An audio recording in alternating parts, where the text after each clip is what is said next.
Baik, assalamualaikum warahmatullahi wabarakatuh. Baik lagi di channel Rusdak Junaidi. Jadi di kesempatan kali ini saya akan mereview sebuah buku yang berjudul Profit Maker: The Story. Berikut bukunya. Ini buku yang saya beli kurang lebih sekitar 2 minggu yang lalu. Di awal video sudah ditampilkan unboxingnya. Saya waktu pertama kali beli buku karangan Arlie Kunia yang berjudul Profit Maker. Buku ini terbit tahun 2021. Yang kurang lebih setebal 189 halaman. Untuk pembelian, teman-teman bisa cek link di bawah di deskripsi. Di situ saya lampirkan untuk link pembeliannya. Jadi untuk pembelian ini selama stok masih ada ya. Nanti kalau sudah habis, menunggu informasi resmi dari Facebook ataupun sosial media lain milik Arlie Kunia. Nah, buku ini berdasarkan hasil pembacaan saya kurang lebih berisi mengenai pengalaman Arlie Kunia selama 21 tahun menjalankan bisnisnya. Jadi di sini Arlie Kunia menjelaskan pengalaman-pengalaman yang bermakna bagi Arlie Kunia mengenai proses-proses dalam membangun bisnis. Untuk intisari yang saya dapat dari buku ini, itu bagaimana menggunakan segala sesuatu yang ada sehingga menghasilkan value atau profit seperti itu. Keunggulan dari buku ini, jadi di sini ketika teman-teman membeli bukunya, teman-teman juga dapat bergabung di grup Telegram, tempat komunitas sesama pembaca buku Arlie Kunia ini untuk diberikan seminar online, dalam artian nanti dapatkan materi lewat voice note di grup Telegram. Di situ Arlie Kunia menjelaskan berbagai hal yang lebih mendalam atau mengeksplanasi lebih jauh mengenai hal-hal yang terdapat dalam buku tersebut. Jadi ini Pak mulanya sebenarnya Arlie Kunia menceritakan bagaimana seorang profit maker itu muncul atau pencetak keuntungan ini muncul. Yang pertama, di sini pengalaman Arlie Kunia. Awalnya Arlie Kunia ini bekerja sebagai tukang servis komputer di Salatiga. Hingga akhirnya Arlie Kunia dengan teman-temannya ketika mengembangkan jasa bisnis servis komputer ini berkembanglah hingga memiliki toko sendiri yang bernama Bicom. Jadi selain servis komputer, buku ini juga mengerjakan jasa pengetikan, kemudian print, dan juga jasa-jasa terkait dengan komputer lainnya, kurang lebih seperti itu. Itu kurang lebih pada tahun 2021. Nah, selanjutnya di sini apa sih yang menurut Arlie Kunia itu penting dan bagi saya juga sebagai pembaca ini penting untuk bisnis, yaitu adalah mengasah skill market research atau riset pemasaran. Di sini Arlie Kunia menekankan datangilah tempat-tempat yang menjadi pasar atau market produk teman-teman. Jadi di buku ini menjelaskan bagaimana menciptakan peluang adalah seperti ibaratnya istilah no traffic no business. Cari trafficnya, maka disitulah ada bisnis. Seperti cari marketnya, di situ ada bisnis. Seperti itu. Jadi di sini mengasah insting dan juga dan diajari untuk mengolah data dari berbagai sumber sehingga teman-teman mengetahui market tempat produknya teman-teman. Dan biasanya di bisnis yang kesalahannya adalah menciptakan produk dulu baru marketnya. Nah, di sini yang paling penting dalam sebuah bisnis adalah memenuhi kebutuhan market. Jadi apa yang dibutuhkan market kita menyediakan sebagai seorang bisnis, bukan membuat produk lalu mendatangkan itu ke market seperti itu. Jadi tugasnya seorang pebisnis itu adalah menyelesaikan atau solving problem market customer dengan produknya kita itu. Selanjutnya, di sini Arlie juga menceritakan mengenai caranya dalam mencetak omset 1 miliar pertamanya dengan menjual produk Dexon One dan Klinos.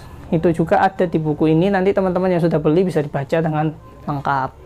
Gitu. Selanjutnya, di sini juga Arlie menceritakan mengenai perjuangan gigi mama atau ibu dari Arlie Kunia ini yang mengatakan bahwa rezeki itu bukan dari hanya gaji, tapi rezeki itu bisa berupa kesehatan maupun rezeki tidak hanya berbentuk gaji, tapi rezeki berbentuk hal-hal yang sifatnya, kalau gaji itu kan tangible atau kelihatan, kalau intangible itu seperti pendidikan, terus kemudian ilmu, pengetahuan, kemudian insting untuk mengetahui market itu juga rezeki gitu sih.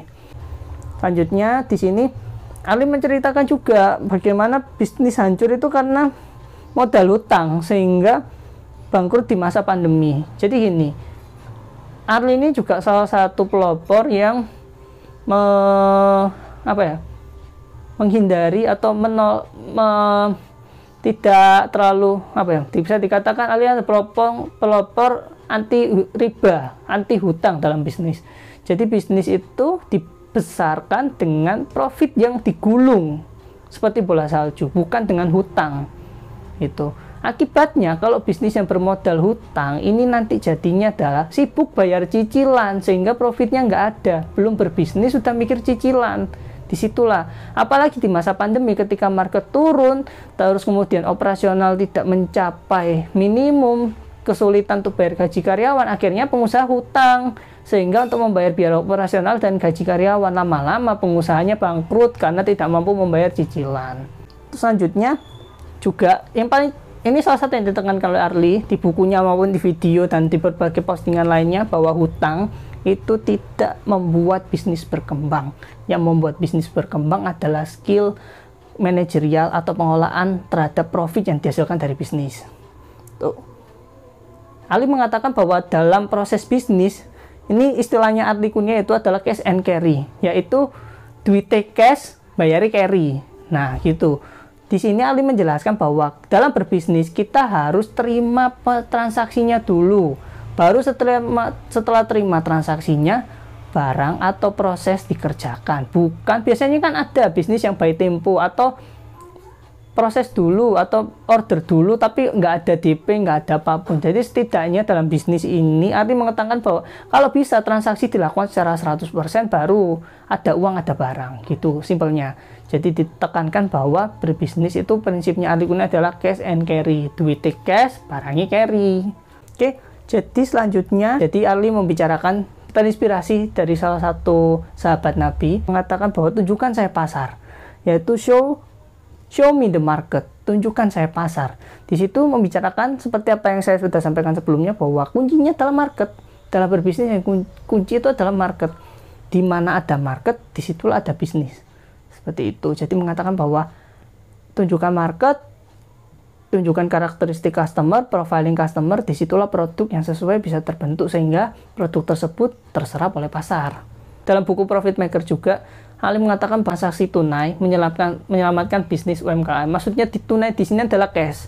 Jadi transaksi cash ini secara tidak langsung mengamankan cash flow dari UMKM. Jadi UMKM di sini ketika transaksinya tunai tidak kesulitan dalam memutar modal sekaligus profitnya untuk mengembangkan bisnis.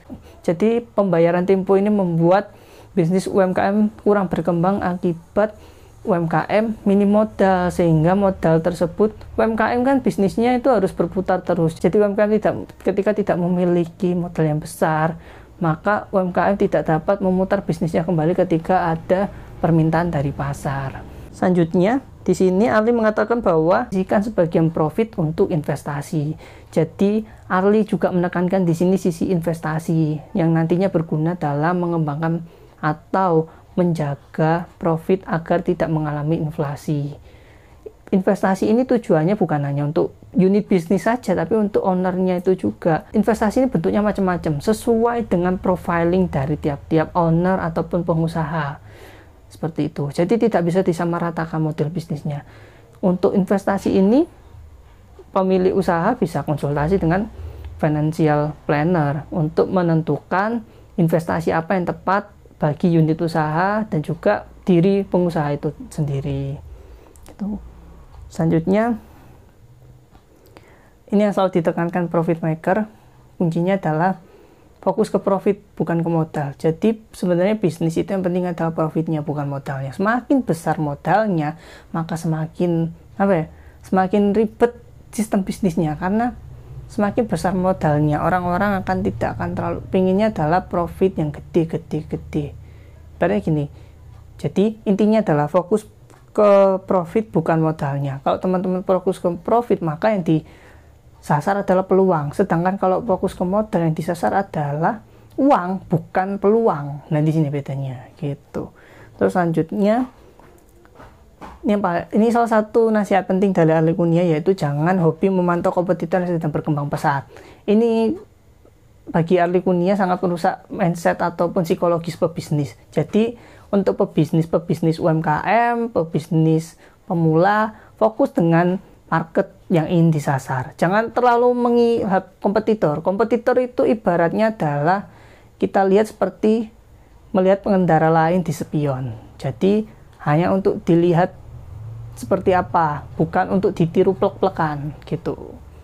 Jadi kembangkan ide bisnis yang original, sistem bisnis yang original, maka di situ market akan mencari teman-teman. Yang terakhir adalah untuk pebisnis yang modalnya minim, pilih bisnis yang marginnya tebal. Di sini dalam artian bahwa HPP-nya kecil tapi profitnya besar.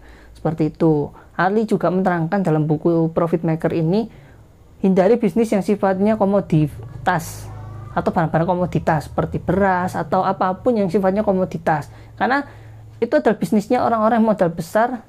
Kenapa kok bisnisnya modal orang-orang besar? Karena pembayarannya rata-rata tempo dan juga marginnya tipis. Di situ untuk bisnis UMKM kurang berkembang. Jadi pilihlah bisnis-bisnis yang marginnya tebal. Salah satu bisnis yang margin tebal yang pernah disampaikan Ali itu seperti pembersih lantai, skincare, kemudian cairan-cairan pembersih atau cairan pel rumah tangga. Banyak lagi macam-macam bisnis yang bermargin tebal. Itu sih.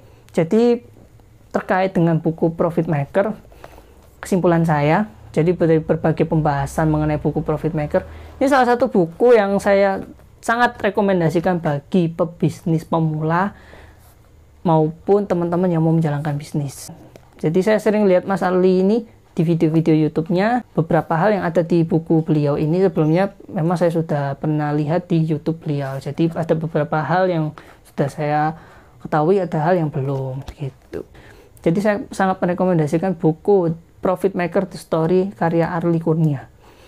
Itu teman-teman, menurut saya wajib deh untuk beli buku ini. Buku ini cukup membuka wawasan teman-teman mengenai bisnis dan bagaimana menjalankan bisnis dari nol bahkan tanpa modal.